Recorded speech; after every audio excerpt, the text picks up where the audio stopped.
Hello everyone, I hope you are having a great day. This is Belina Rodrigues speaking. I'm one of the ESRs of the PANINI ITN, and if only now you started listening to our podcasts, let me just tell you what is this all about. So PANINI Project, which is the acronym that stands for Physical Activity and Nutrition Influences in Aging, is one of the Marie Curie innovative training networks that was funded under the Horizon 2020. And with this set of podcasts, we would like you to get to know better the ITN. And today I have the pleasure to interview three of them, Barbara, Noémia and Andrea. They will talk about their research, what they gained from this network, and a funny story or interesting fact of this network. So we will start with Barbara. Barbara, if you don't mind, just tell us a bit about yourself, your research. Hello everyone, I'm Barbara Iadarola and I work at Personal Genomics at the University of Verona in Italy, and my project is mainly focused on the analysis of the DNA, and in particular we know from the principle that we all have the DNA in our cells. That is very important in order to let the cells grow, function and reproduce. We have all basically the same DNA, but we also have many differences between each other that make us unique. And I in particular study these differences, and the identification of these differences is mainly obtained through specific machines. These machines can read the DNA and then let you identify these genetic variations in order to produce also a report for a patient, for example, that wants to analyze the DNA and know if he has any genetic predisposition to specific diseases.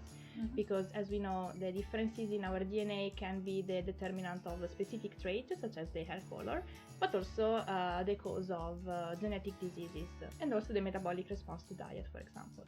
So I basically study these differences, and in particular I want to focus on differences that are related to aging and longevity, nutritional responses, but also aging diseases such as sarcopenia, for example. That is the loss of muscle mass. In particular, my project is about the improvement of the reading techniques of the DNA, because now the DNA cannot be read completely, but there are some gaps that we don't know how to read, and consequently we can't identify any genetic variations in there. And the key findings of my projects are that it is actually possible to improve the reading of the DNA, and we could read the genetic regions that were not possible to read before. I also developed a genetic kit with the possibility to test yourself if you have any predisposition to genetic diseases, but also to longevity and nutritional responses to specific diets.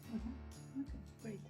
So this kit is not yet available for the public? No, it's not yet available. So the point is to make it available for the GPs? It would be great if hospitals, but also GPs could actually use it. But we are not quite there yet. No. You developed and now you are running additional tests, so yes, exactly. You conclude on the accuracy. And the important thing is that this test is more precise than current testing, because it can tell you what it can and cannot read.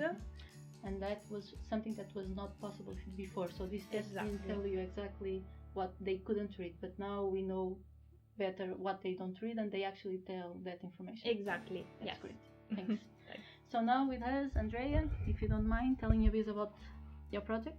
Hi everyone, I'm Andrea. I work at the University of Technology in Eindhoven, in the Netherlands, at the Biomedical Engineering department. My project is about data analysis and computer modeling. Since today more and more data, medical data are collected, not only genetic data, but also blood tests, hospital records, and it's getting easier with new technology to get insight from this data. So medical treatments are also changing, and many of these changes are also driven by data. I'm working to build a virtual patient that can be used by researchers to help them make discoveries faster, and by doctors to help make treatments that are more personalized, with less side effects and more effective.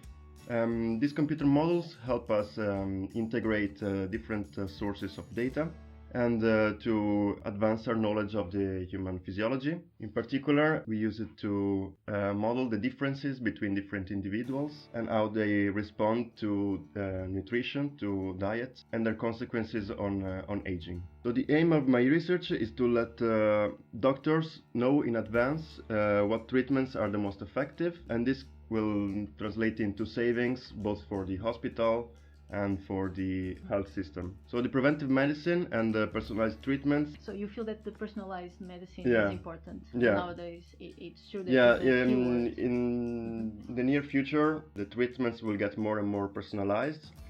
The patient will get more involved in its own treatment, and this will help the relationship also between the patient and its own health. Exactly. And I guess in the end of the day, if the doctor gets this help, the doctors can focus more on their patients. Yeah, they focus more on the actual relationship and the person, the individual, rather than.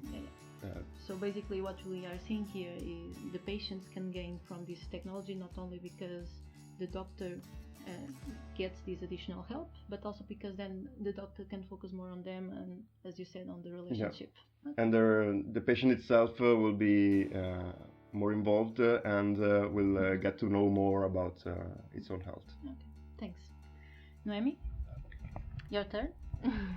Yeah, hi everyone. So I'm Noémie. I'm working at the University of Bologna in Italy, and my project is about epigenetics. So Barbara's project is about genetics, and I'm working on epigenetics. So epigenetics is the study of mechanisms that control the expression of genes without changes in the sequence of the DNA itself. There are different types of epigenetic mechanisms, but during my project I was more interested in DNA methylation. So DNA methylation is the addition of a small molecule which is called a methyl group to the DNA. And according to this DNA methylation modification, there are some changes in the conformation of the DNA, let's say, and some changes in the gene expression. And what's really interesting with epigenetic mechanisms is that it can be changed, which means you can't change your DNA, but epigenetic mechanisms are changing during lifetime. And we know that during aging there are really, really important changes in DNA methylation patterns. As we age, we have some increase in methylation in some regions, some decrease in methylation in other regions, and this has really important effect on the epigenetic, on the gene expression, etc. What's also really important, as I said before, is that we can modify the DNA methylation patterns, and it's influenced by a lot of environmental factors. And as PANINI network, we are really interested in physical activity and nutrition. So one of the goals of my project was to evaluate the impact of the intervention on the DNA methylation profile in old people. What's also really interesting with the DNA methylation is that we can build biomarkers of aging according to the DNA methylation pattern of an individual. So biomarker basically is the marker of age of an individual, of his biological age. We know that chronological age is not enough to assess the health status of an individual, so we need something to go deeper and to see what his real biological age is. So we can do this with DNA methylation biomarkers, and they are actually the most powerful biomarkers of aging. So we combine DNA methylation value of different genomic regions. We put this in a mathematical model, and we obtain the biological age of an individual. And it was shown that if you have an increase in your biological age according to your chronological age, you are at higher risk of mortality and some other age-related diseases. And one other goal of my research project was to try to build another epigenetic model, another epigenetic biomarker of aging, which was based on a different kind of technology to assess the DNA methylation. And so we tried to develop this model and to apply it to samples that were taken from older people and people who were in studies where nutritional and physical activity intervention were proposed. So I analyzed samples from a study which was called New Age, where people were given a nutritional intervention of 1 year of Mediterranean-like diets. And I also studied samples from another ESR, which is Justin, and he made an intervention which was more physical activity in patients who were waiting for surgery. Thanks. I really appreciate your time, and I know it's not easy to translate your fields into lay terms. Now that we are past the difficult part, maybe you could talk about the funny part. So this network has been useful for us, not only because of the collaborations we have established, but also because of the trainings, the different trainings we have received. In your opinion, what was the best of doing the PhD under the umbrella of PANINI ITN? If you want to start, Barbara. Yeah. I think I had a great opportunity to work, I talk about my laboratory in particular, in a very innovative environment, because as I said before, we use many techniques to read the DNA, and I had the opportunity to expand my genetics background and be aware of that. So you felt that this collaboration helped to extend your skills? Yes, exactly. This collaboration of being part of the PANINI network? Yes, exactly. And being part of the PANINI network was also very useful in terms of collaboration with the other ESRs, because I had my secondment in Eindhoven with Andrea, and we learned how to integrate our researches. So my genetics analysis could be actually integrated with the metabolic analysis of the models from Andrea's project, and we obtained some successful results. Yes. Okay, so basically by integrating also more information, you can get also more useful information from these models. Yes. Towards personalized intervention. Okay, so it's a better informed model on personalized medicine. Okay, great. Andrea, yes, indeed, it was a great opportunity to do this PhD under the ITN. Yeah, especially working in a different country. I'm also Italian, and I'm working in the Netherlands, and it was a really a beautiful experience for me. I learned a lot, and I expanded my background. I went for my secondment in personal genomics in Italy, so I also expanded my knowledge in genomics, and I enjoyed very much collaborating with Barbara and her team. So yeah, I'm very happy I had this opportunity to grow and to participate in this project. Okay, so I guess here the key word is really secondment, right? Yeah. It was something that really allowed us to have an experience that probably with a normal PhD wouldn't have. Yeah. Noémie, what about you?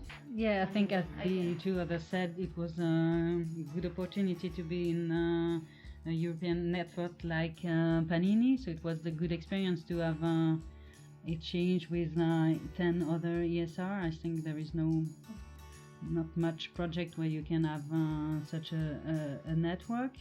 I think it's also, it was sometimes additional work to do than a normal PhD, let's say, because we had some work to do for the network that was on the top of all the things you have to do for a normal PhD, let's say. But I think it worth it. For my secondment, I've been to the Vrije University in Amsterdam, so I worked with the other SR3 and Keenan. So it changed me from the laboratory parts, because I've been to the hospital to see some patients, some geriatric outpatients, to see how the measures are made for the physical functioning, cognitive functioning. So that was a good experience. And and as Andrea said, we have to change country for the project. So initially I'm French, so I had to move to Italy for 3 years, but it was a good, really good experience. Italy is obviously not the worst country to go for Not 3 at all. years. So yeah, So- that was a really good So opportunity. basically, this experience also exposed us to other things that probably wouldn't get to know if it wasn't for the network. Exactly. Yeah. Yeah. Good, thanks. Now it's time to talk about one of the things we had to do on top of everything else, and that was the public engagement events. You can see pictures and some videos online in our YouTube channel and also our Twitter. And I guess this for you guys was especially difficult because, again, you don't usually have that much contact with participants, subjects. Yeah. But then at these events where the point was to communicate with the community and to let them know about what we were doing, I guess it wasn't that easy for you to come up with activities and ways to explain these difficult terms for them. How did you find that experience? I think that it is quite challenging to do that, but actually you have a great response from for example, older people or public in general, because they're actually interested in our research, they can understand it, and sometimes they can also propose some suggestions. That's great.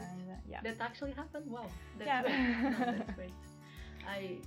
Yeah, I think people were more interested than we initially thought about our project, and maybe we can think that it can be boring to hear about genetics, epigenetics, metabolomics, but they were really interested in, and they knew much more than we expected. Okay. They know basically what Yeah. DNA is, and they had a lot of background, and it was good to interact with them.